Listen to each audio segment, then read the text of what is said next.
We're at the Great American Bash and we kick off the show in style with some tag team wrestling, as Blake Monroe teams with Jordynne Grace in an attempt to take down Fatal Influence before Jacy Jayne's NXT Women's title match against the Juggernaut 24 hours later. But we have to focus on the now, as Jacy instantly tags out to Fallon.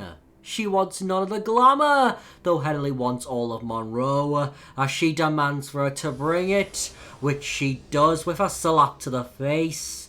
The brawl is on, and both women trade shots like there's no tomorrow. But with a drop kick, Fallon quickly scurries to the outside. And whilst Jacy Jayne distracts the glamour, Fallon recuperates, and this gives her enough time to slide into the ring and nail her with her sling blade onto her opponent. Jordynne is furious, but there's nothing she can do to stop Fatal Influence from taking control of the match, as the champ attempts to work over Blake's leg, which ultimately fails, as Blake pushes back and nails a big boot before tagging in the Juggernaut with the two nailing stereo drop kicks onto the champ. And after some further headbanging, she puts Jayne into the corner, and with a clothesline, Jordynne runs at the down champ, which goes horribly wrong, as Jacy is able to escape the blow and connect a bicycle kick of her own. And of course, she tags out to Fallon Henley immediately after this, with her even nailing a pump handle suplex, and subsequently she sprawls into the cover. However, before the referee can even get to a 2 count, Blake Monroe breaks up the pin. And this makes Fallon furious, which gets her a slap for her troubles, alongside a big lariat from the Juggernaut. But Henley slips out of Grace's next attack and takes out her leg, which she then focuses in on. She's relentless on the assault, although she takes a break from this to tag in Jacy Jayne, as they both are able to connect a double back body drop onto the Juggernaut. Blake Monroe is desperate for the tag, although she can't get it quite yet, as the onslaught on Grace's leg continues. And after all this, Jacy even locks in a half Boston Crab. Grace has nowhere to go. Will she tap? Well, not yet, as she fights out of it, even though she gets dropped by a neck breaker straight after this. Then Jacy looks to finish the match off with a discus forearm, although Grace fights back with pure fury, as she even connects a big lariat. But she can't make the tag, as Fallon pulls the glamour off the apron and chucks her into the steel steps. And whilst this is happening, Jacy is able to connect a beautiful springboard neckbreaker before going to the top rope and gracefully landing a senton, subsequently going into the cover, even though Jordynne jolts out of the pinning attempt. So the punishment only continues as the champ nails a big uranagi and standing senton in quick succession, before tagging back in Fallon Henley, with the two this time connecting a double hip toss followed up by double kicks. And then Fallon hits the damaged knee, following this up with a DDT. But Grace once again tries to fight back, though once again this fails. That is until she counters a powerbomb attempt, which leads to Blake Monroe getting back into the match, and she gets to fight the NXT Women's Champion, and she's completely overwhelming her with endless strikes, even including a roundhouse kick before taunting away. And after taking out Fallon Henley with a beautiful sunset flip powerbomb to the outside, she then dodges a discus big boot and nails a boot of her own, on top of a hip toss knee strike. And with Jordynne Grace nailing a pump handle half Nelson driver onto the outside, Blake Monroe decides to put an end to this scene, as the former Mariah May nails a phantom driver to pick up the win for her team. It's an unbelievable sight. Blake Monroe has just pinned the NXT Women's Champion, but will she still be champion by the end of the weekend, as her next challenge could be staring at her right in the face. But up next, can Izzy dethrone Saul Ruka for the NXT Women's North American Championship? Well, before the match can actually begin, Zarya decides to remove Tatum Paxley from the match, as she picks her up and takes it to the back. And this makes Izzy furious, which Saul takes full advantage of, as she almost manages to roll up the challenger for the free. But Izzy kicks out, and back body drops her in response alongside double axe handling a skull. and after face planting the champ into the canvas, she looks for a splash, yet Saul moves out of harm's way and connects a big face buster, busting Izzy open. And with a super kick and German suplex combination, the champion attempts to score the early win, but this doesn't work, as after kicking out, Izzy dodges a springboard moonsault and clotheslines her down. And she then face washes Saul into the canvas and elbows her down, though her big boot is nowhere to be found, as Saul looks for a springboard crossbody, which Izzy evades, as she then connects a chokeslam. And she of course tries to get the early win just like that as well, but Saul kicks out all the same. So Izzy then nails a splash, yet Saul kicks out again. So Izzy goes to pin Saul for a third time after a big Michinoku driver. However, once again, this doesn't work. And Saul subsequently kicks back, forearming Izzy down before finally connecting that moonsault, though the challenger survives. So she looks for a shoulder barge in the corner, which gets countered, though Saul is able to counter all the same, as with her forearm bringing Izzy down, she drop kicks her as well. And with a knee to the back, she goes for a humongous moonsault, which gets avoided again, as this allows for Izzy to connect a swinging side effect with her going into the cover. But just like before, Saul Ruka kicks out, and a subsequent sky high is countered, with Saul able to pick Izzy up and nail her with a fireman's carry powerbomb. She thinks it's over, and she thought wrong. So she goes for a Saul Snatcher, which gets beautifully countered into the sky high. Is she done? Do we have a new champ? Well, not quite yet, as Saul survives. And she actually thrives, as she nails 3 forearms back to back to back before sending her out of the ring, and once she gets up, Izzy gets nailed with a big diving crossbody to the outside. And after a big moonsault as well, she throws her into the ring and calls her up before hitting a springboard 450 lariat. It's a hell of a move, but it's not good enough to get the win. So Saul does some more flippy shit, wowing the crowd until finally she connects a big drop kick. And after a big moonsault once again, Saul finally connects the Saul Snatcher, snatching the soul of Izzy Damon, crushing her chances at championship glory. She holds aloft both of her titles before being blasted by a kendo stick courtesy of Tatum Paxley. She's back, and she's back for vengeance for her fallen friend, as after shattering the weapon on Saul Ruka, she connects a Psycho Trap. The statement has been made, and perhaps she too wants to dethrone Saul. But where the hell was Zarya during this? Well, before we find out, it's time to find out who's going to leave NXT. Will it be Ricky Saints, or will it be Ethan Paige? Well, the loser leaves NXT matches on, and both men instantaneously slug it out of one another. But Ricky gets on top, as he even sends Ethan to the outside. And once he gets up, he gets hit by a suicide dive. And after a Russian leg sweep into the barricade, All Ego is sent into the ring and thrown into the corner and subsequently chopped back down. And after not 1, not 2, but 3 elbow drops, the former Starks connects a neckbreaker variation before going into the cover. Yet this can't do the trick, as Ethan kicks out.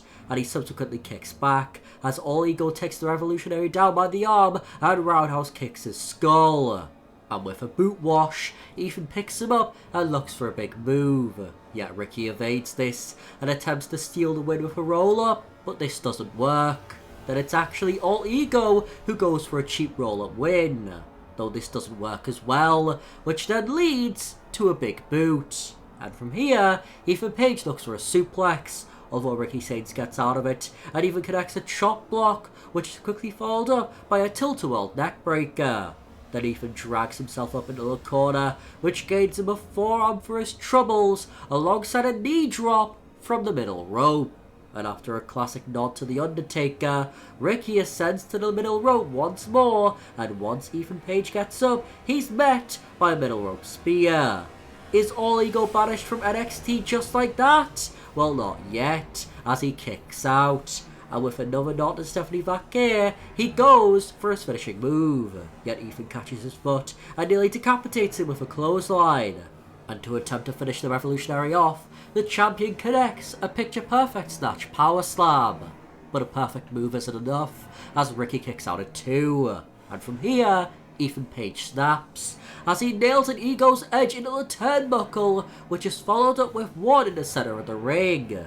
Surely that's it for Ricky Saints? Well, you think wrong, as he survives. So he goes for 1 more, which gets turned into a surprise roll-up from Ricky Saints, but he kicks out at 2, though as he gets up, he gets met by a second spear. Is this it? Well, no, it's not. Ethan Page kicks out, and once he eventually drags himself to his feet, Ethan Page demands for Ricky Saints to bring it, which he does in abundance, as the Revolutionary is able to nail a cliffhanger DDT onto All Ego. But one isn't enough for him, as he nails a second before going into the cover to pick up the win. Ricky Saints regains the NXT North American Championship. He is now Mr. 2-time, and Ethan Page has lost everything, including his spot in NXT, as now he is banished from the kingdom that made him into the man he is today. But that doesn't matter to Ricky Saints, as now he can rule the North American title division with an iron fist, with arguably his biggest rival in WWE ousted from the brand, aside from perhaps CM Punk. Although before the main event, it's time for a contract signing, as Mike Santana awaits his fellow opposition for Slammiversary to come on out. Yet Trick Williams must have jumped Joe Hendry, as he brings out the lifeless carcass before throwing him aside and making his way towards the ring. This was never about a contract signing, it was about making a statement, as Trick and Mike start going back and forth like there's no tomorrow, until eventually Trick nails a despicable nut shot before connecting a trick shot. But there's a table right there, so Trick decides to use it, as he puts Mike Santana through it. The champ stands tall, but will this be the case for the main event? As now, it's time for the main event of the evening, as it's time for a big meaty contest. But will Yoshiki Inamura walk out of the Great American Bash as the man who dethroned the undethronable? While the match is on, and Obafemi immediately connects a fall from grace. Is the match done just like that? Well, not yet, as Inamura survives. So Oba looks for 1 more, yet Inamura fights back with a trio of punches before nailing another, although Oba fights back, which Inamura doesn't take too kindly to. It's an incredibly even opening exchange, and after a trio of kicks, they then lock up. Neither man will yield, though Obafemi overpowers Inamura, with him even mocking the Noah Star, which gets him a flurry of strikes, taking the big man down. And from here, Inamura deadlifts the ruler up for not 1 gut-wrench suplex, but a second one as well. But 2 isn't enough for the challenger, as he nails another, and with a 4th, Inamura finally goes into the cover, even though the Conqueror jolts out of the pin. So Inamura stays on target by hitting a huge German suplex, only granting him a 1 count, with Oba getting up as both warriors demand for the other to bring it, which leads to Oba nailing not 1, but 2 clotheslines before deadlifting the big man up and connecting a huge power slam. Yet Inamura kicks out, so the ruler deadlifts him once again, and once again he plants him down with a big power move. Although this just can't get the job done, and Inamura fights back, even nailing a shoulder block after some counters before punching the side of the champion's skull. But he isn't done, as he looks for a belly-to-belly, which gets countered, though Oba's own belly-to-belly gets countered all the same. And then Obafemi gets quite literally pounced, nearly out of the entire damn ring, and he of course goes into the cover. However, the champ is able to grab the ropes. Inamura thought the match was done, so he stays on the offensive and decides to keep on impressing as he nails a stalling suplex onto the champion. Hardly no one has ever manhandled Obafemi like this. And this thought gets amplified when Inamura goes for and connects an elevated sidewalk slam, with him naturally going into the cover off this finishing blow. Yet Oba still survives, so Inamura goes for another possible finishing blow, although Oba counters and drops him down before layering it at him with elbows on top of elbows. And a release back suplex was the only way this could be organically followed. However, his fall from grace gets countered with a handful of punches before being dealt a handful of clotheslines, sending the big man into the corner where Inamura follows him too, connecting a flurry of strikes alongside attempting a powerbomb, which is nowhere to be found. And from here, Oba hurls Inamura into the corner and on the top rope before grabbing him by the throat and chokeslamming him to the depths of hell. Is that it? Well, Oba thinks so, which amplifies his disbelief when Inamura kicks out. And he can't believe when the Noah wrestler fights out of a fall from grace, with him decimating Obafemi with everything he has left. Though as he runs off the ropes, Inamura gets flung in the air and is subsequently caught and dropped with a thunderous second chokeslam. Yet the second just can't do the job. So Oba looks for a snake eyes, though Inamura slips out, and after a chop block, he connects a beautifully impressive sit-out crucifix powerbomb. Is Obafemi's reign over? Well, not quite yet, as he kicks out. So Inamura looks for one more big move, as he goes for the splash, although Oba moves out of harm's way at the last second, and with not one, but two more fall from graces, we see a similar sight to many NXT PLEs, as Obafemi has won. He has conquered once again, though there's one former NXT superstar who wants to conquer the kingdom he never got the full chance to. Kenta is back in WWE, and he's got his eyes fixated on the championship he never won. But can he achieve this feat? Well, we're just going to have to wait and see. As if you like this story, I think this might interest you.